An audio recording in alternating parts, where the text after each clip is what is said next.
মনত অদম্য সাহস থাকিলে অসম্ভৱকো সম্ভৱ কৰি তুলিব পাৰি। বৰ্তমান সময়ত সামাজিক মাধ্যমত ভাইৰেল হৈ পৰিছে মাজুলীৰ দক্ষিণপাট দীঘলী গাঁৱৰ এগৰাকী যুৱতী জোনমণি শইকীয়া।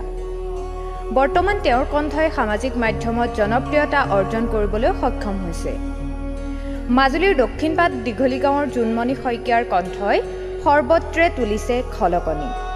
প্ৰয়াত পিতৃৰ স্মৰণত তেখেতে সংগীত চৰ্চা অব্যাহত ৰাখিছে। কোনো আনুষ্ঠানিক শিক্ষা নোহোৱাকৈ সামাজিক মাধ্যমতে গানৰ চৰ্চা কৰিবলৈ আৰম্ভ কৰে জোনমণি শইকীয়াই।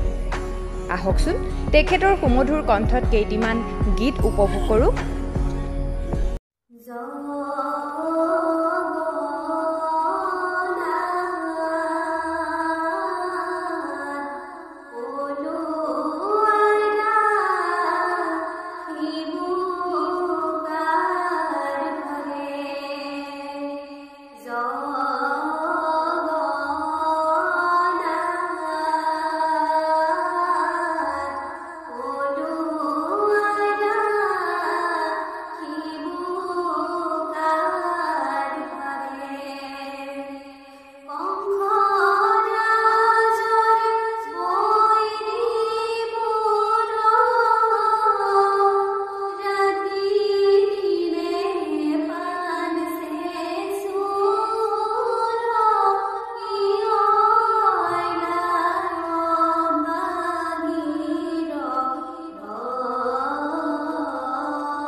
না